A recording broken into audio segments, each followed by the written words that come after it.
নমস্কার, দেখছেন talk to Bangla. আমি অভিষেক রয়েছে আপনাদের সাথে। এই মুহূর্তে যে খবর নিয়ে উপস্থিত হয়েছি, জগদীপ ধনখড় তিনি উপরাষ্ট্রপতি নির্বাচনের আগে আবার অ্যাক্টিভ হয়ে পড়েছেন এবং তার যে অ্যাক্টিভনেসটা সেটা কিন্তু একদম ধরা পড়ছে।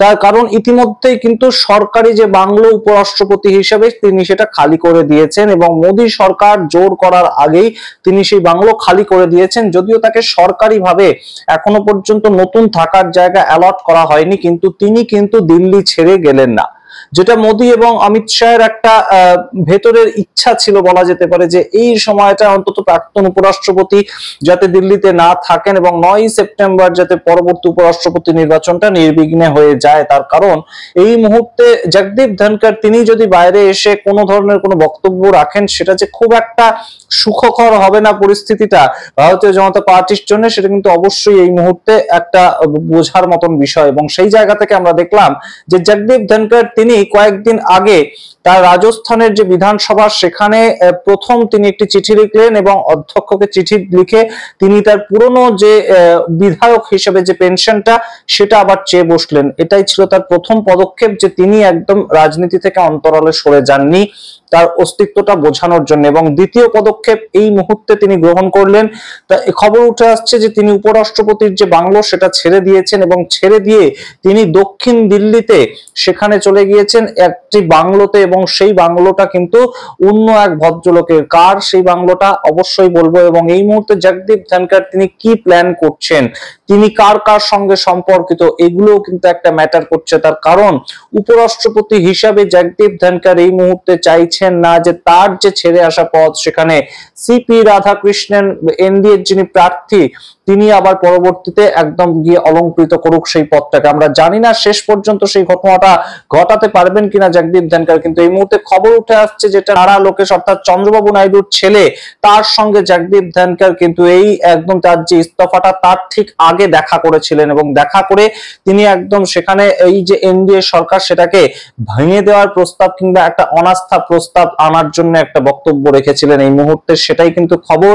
এবং সেই জায়গা থেকে নারা লোকেশের সঙ্গে দেখা করা কিংবা মল্লিকার্জুন খাড়গের সঙ্গে দেখা করা কিংবা অরবিন্দ কেজরিওয়ালের সঙ্গে দেখা করা, কেন এই দেখাগুলো বারংবার করছিলেন জগদীপ ধনখড়। এবং তার সঙ্গে আমরা যেটা দেখতে পেয়েছি যে বারংবার কিন্তু তিনি এই সরকারকে তার যে গুরুত্বহীনতা সেটাতে ভুগছিলেন এবং সেই যে বিষয়গুলো তিনি ঘটাচ্ছিলেন, সেই যে মিটিং গুলো তিনি করছিলেন, সেটা কিন্তু প্রকাশ্যে চলে আসতেই যত সমস্যা হয় এবং সেই সমস্যার দরুন তাকে কিন্তু ইস্তফা দিতে হয়। কিন্তু এই মুহূর্তে সবচেয়ে বড় খবর, উপরাষ্ট্রপতি নির্বাচনে বড় খেলা করতে পারেন জগদীপ ধনখড়। তাই জন্য তিনি দিল্লিতেই রয়েছেন, দক্ষিণ দিল্লিতে। তিনি দিল্লি ছেড়ে যাননি এবং সরকার তাকে পুনর্বাসন দেওয়ার আগেই তিনি উপরাষ্ট্রপতির যে দপ্তর সেটা ছেড়ে দিলেন, উপরাষ্ট্রপতি ভবন ছেড়ে দিলেন। সম্পূর্ণটা কিন্তু এই মুহূর্তে বেশ খানিকটা গুরুত্বপূর্ণ বিষয়। সমস্তটাই দেখুন শেষ অবধি, এই ভিডিও অত্যন্ত গুরুত্বপূর্ণ। অবশ্যই তার আগে টক টু বাংলা ইউটিউব চ্যানেলটিকে সাবস্ক্রাইব করে দিন। এই মুহূর্তে জগদীপ ধনখড় কয়েকদিন আগেই আমরা আপনাদের খবর জানিয়েছিলাম যে একদম তার যে অর্থ অর্থাৎ তার যে পাওনা, সরকারের থেকে তার যে পাওনা, তিনি এমএলএ হিসেবে 42,000 টাকা পাবেন। সেই 42,000 টাকা মাসিক তিনি চেয়ে একটা চিঠি লিখেছেন রাজস্থানে এবং সেটাই কিন্তু তার প্রথম পদক্ষেপ ছিল একদম মোদী সরকারের বিরুদ্ধে বলা যায়। এবং তাকে মোদী সরকার এই অবস্থায় একদম ফেলে দিয়েছে। মোদী সরকার তার সঙ্গে এমন নির্মম আচরণ করেছে যে তাকে এই মুহূর্তে এমএলএ হিসেবে পেনশন চাইতে হচ্ছে, সেইটা কিন্তু দেখানোটা তার মূল পদক্ষেপ ছিল। এবং এই মুহূর্তে 42,000 টাকার জন্য যে জগদীপ ধনখড়কে চিঠি লিখতে হবে না সেটা বোধহয় অনেকেই জানতেন, কিন্তু এই ঘটনাটা উপরাষ্ট্রপতি নির্বাচনের ঠিক আগে ঘটানোটা কিন্তু অবশ্যই ইঙ্গিতপূর্ণ একটা বিষয়। তারপর এই মুহূর্তে উপরাষ্ট্রপতি ভবন ছেড়ে দিলেন এবং সন্তর্পণে ছেড়ে দিলেন তেমন কিন্তু নয়, তিনি নিউ দিল্লিতেই থাকলেন। নিউ দিল্লিতে দক্ষিণ দিল্লির একদম ছত্তরপুর কনক্লেভ সেইখানে তিনি গিয়ে আছেন। কিন্তু অভয় চৌটালা অর্থাৎ যিনি কিন্তু ওম প্রকাশ চৌটালার ছেলে এবং বর্তমানে ইন্ডিয়ান ন্যাশনাল লোক দল, সেই ইন্ডিয়ান ন্যাশনাল লোক দলের প্রেসিডেন্ট তিনি। এবং কোন লোক দল? যে লোক দল থেকে কিন্তু তার রাজনীতি শুরু করেছিলেন জগদীপ ধনখড়, যে লোক দলের হয়ে তিনি একদম রাজস্থানে বিধায়ক ছিলেন। পরবর্তীতে তিনি কংগ্রেসে আসেন এবং তার পরবর্তীতে তিনি বিজেপির সদস্য হন 2003 সালে।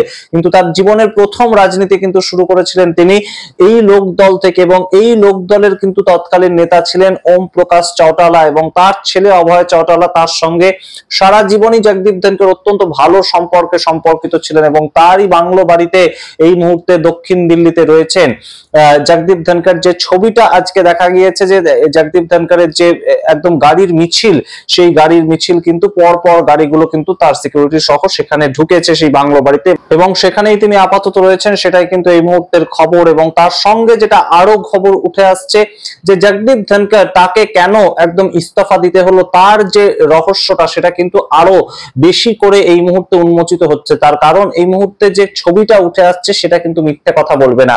ছবিটা উঠে আসছে নারা লোকেশ একদম আমরা জানি যে চন্দ্রবাবু নাইডু তার ছেলে এবং নারা লোকেশ তার সঙ্গে কিন্তু অন্ধ্রপ্রদেশের একজন মন্ত্রীও বটে।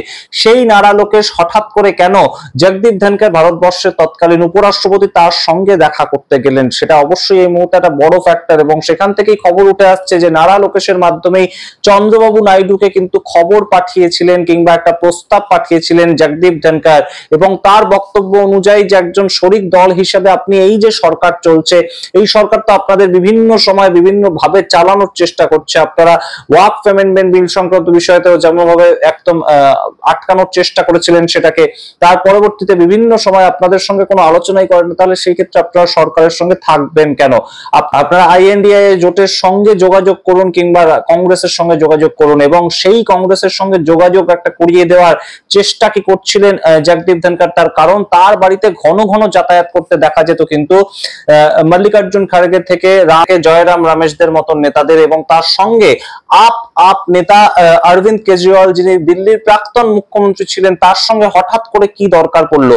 একজন মুখ্যমন্ত্রী অবশ্যই উপরাষ্ট্রপতির সঙ্গে দেখা করতে পারেন, কিন্তু জগদীপ ধনখড় তিনি এই যে 21শে জুলাই বাদল অধিবেশনের শুরুর দিন একদম ইস্তফা দিলেন, ঠিক তার দুদিন আগেই তার বাড়িতে কিন্তু গিয়েছিলেন আপ নেতা অরবিন্দ কেজরিওয়াল। কিন্তু সেটা নিয়েও কিন্তু বারংবার এই মুহূর্তে প্রশ্ন উঠছে যে তিনি কিন্তু বিরোধীদের সঙ্গে অত্যন্ত একটা সুসম্পর্কেই বলা যেতে পারে একদম আবদ্ধ ছিলেন এবং যেটার ছবি বারংবার উঠে এসেছে। এবং বিজেপি নেতাদের সঙ্গে তিনি থেকেছেন এবং বিভিন্ন সময়ে তিনি বিজেপির হয়েই ব্যাটিং করেছেন, কিন্তু তারপর কিছু ক্ষেত্রে কিন্তু আমরা সরাসরি দেখেছি যে একদম সবার সামনে শিবরাজ সিং চৌহানকে যেভাবে তিনি কৃষি দপ্তর বিষয়ে একদম কটাক্ষ করেছিলেন। এবং তাছাড়াও খবর উঠে এসেছিল যে যশবন্ত বর্মা যে হাইকোর্টের জাস্টিস, এলাহাবাদ হাইকোর্টের জাস্টিস, তার বিরুদ্ধে যে ইমপিচমেন্ট প্রস্তাবটা সেটা গ্রহণ করে ফেলেছিলেন জয়রাম রমেশের হাত থেকে, তিনি 21শে জুলাই নিয়েছিলেন এবং রীতিমতন কিন্তু বিজেপির বিরুদ্ধে তার একটা মনক্ষুণ্ণ মনোভাব দেখা যাচ্ছিল। এবং সেই জায়গা থেকেই কিন্তু এই মুহূর্তে একটা বড় সড়ো গেম প্ল্যান তিনি সাজাচ্ছিলেন যে